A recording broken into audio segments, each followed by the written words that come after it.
If you've been trading the financial markets, you'll know that we're going into a very typical scenario, which is the summer. And in the summertime, you see a lot of sideways movement in these markets. And if you don't have a way of taking advantage of the situation that we're in terms of trading sideways markets, then you're probably sitting on your hands and you're leaving money on the table. So one of the things that I've always implored people to do is to implement some form of consolidation strategy into their trading so that they get more opportunities and they can potentially make more money during these sideways moving situations. So that's exactly what I'm going to show you how to do in this video. Before I get stuck into this, I want you to know that I've done other videos on what I'm about to show you, and I'm going to leave the links in the description. So if you like what you see here, I'm going to take a trade live in front of you.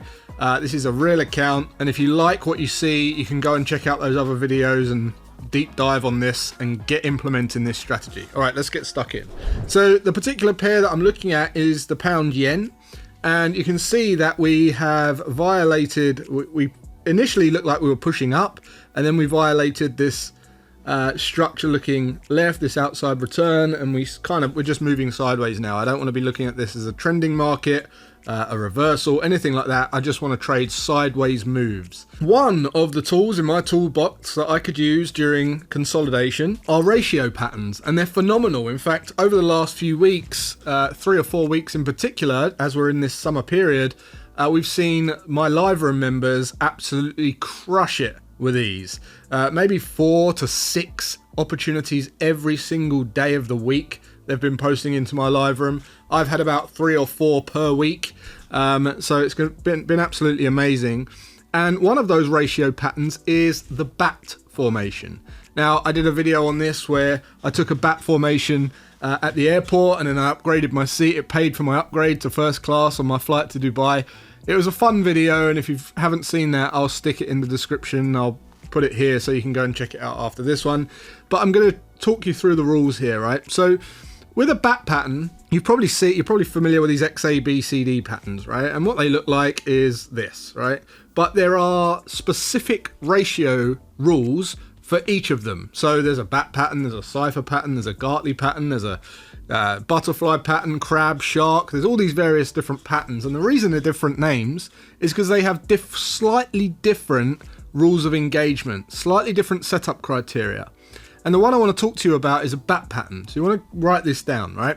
So what we're looking for initially is this impulse move, this X to A move, right? So we'd label this up X, and then we'd label this A.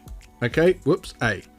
Now, once we've seen that impulse leg, and that's all going to be determined by your eye, being able to identify that point, that move, what we're looking for next is a pullback to form a B leg. Now, the rules for the B leg is if we bring on our Fibonacci retracement tool, we have to go from the highest point of X to the lowest point of A, and then we need the B leg to at least test the 50% retracement, at least touch the 50% retracement. So that's the first rule. The second rule is it cannot touch the 618, because remember I said they've got different names for different entry criteria. Well, if we touch the 618, that pushes us into a Gartley formation, not a bat pattern. So the bat pattern has to hit the 50, but it can't hit the 618. So in other words, the B leg has to complete right in this zone here. Okay. Now it doesn't matter where, it just has to test that at least that 50% retracement. Tick. Okay. And then what we're looking for, now we've got our B leg, is we're looking for a C leg. And the C leg is another push down.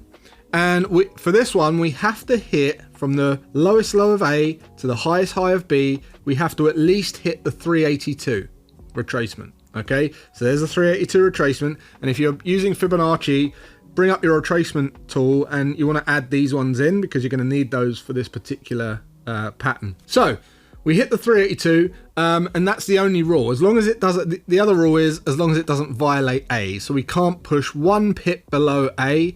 It has to absolutely not push beyond A. It can be equal with A, but it can't push beyond A, but we have to at least hit that 382 retracement, okay? Once we do that, we've got our valid C leg. So this is now XABCD pattern, right? That's why this tool is called XABCD pattern. Got it? Now, once we've put in a valid C leg, we're just waiting for the completion of the pattern. So where's the completion of the pattern? The completion of this pattern is a 886 retracement from the highest high of X to the lowest low of A, and we're looking for the 886 retracement. That, my friends, is where you can either set a limit order, or if you're at market, you can click sell. That is where you're getting in. In this case, it would be 216.39, right? That's where you're putting a sell order at market, or a sell limit order if you're a set and forget trader. And then we need to talk about stops and targets. So if our entry goes here, and this is the entry, I'm going to show you a real live one of these in a sec, guys, so bear with. Entry, that's our entry. Our stop loss, I use a conventional 113 inversion from A to X. So my stop loss is going to go up at the 113. And then my target is the 382 of this entire move. So down here, 214.52. So just to show you what that looks like, entry here, stop loss here, and target at this 382. And that is what it looks like. That's the trade. And then if that completes, we know that there is a very, very high probability that this is going to push down and hit that 382. And if price does push higher than that completion point, we just move our target with the 382. Okay, so you bring on the fib retracement and you just adjust that up, adjust the target to the 382, and so on. Okay. Now, I've done a whole video dedicated to this. I gave all the rules and the cheat sheet away. You can go and grab that. I'll put the link in the description where you can go and get the cheat sheet for this and the rules and everything. You can just download it. It's got everything written on there. So go and get that because that's free. But let's look at a real one, shall we? So look at this. We've got our impulse leg. We've got our B leg, which you can see hits that 50% retracement, 0.552 in this case. This tool does it all for you, all the calculations. Then we need our C leg, which remember, we need a 382. Well, it definitely hits the 382. It actually hits the 482. And then finally, we need the 886 completion, which is just here, right? So that's 886, right here.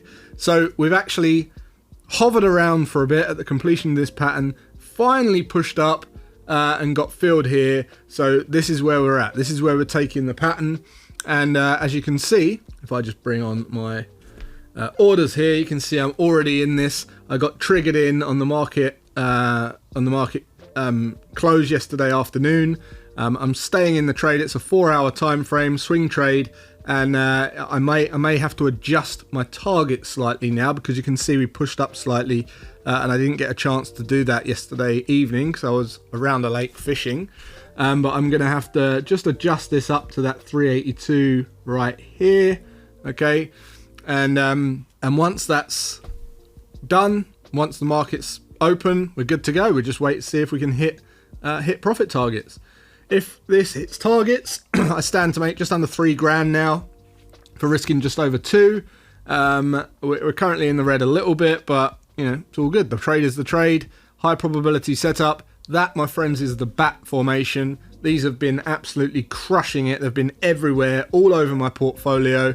I must have had at least 16 of these in the last month, which is amazing, right, across all the pairs. So if you're not trading something like this, I highly recommend you do. Let me know what you think of this, and if you want to see more of these, I can teach more of these particular setups, these consolidation setups. Just type consolidation into the chat and I'll consider doing that. And if not, go and get that cheat sheet for the bat pattern. And until next time, I'll see you in the next one.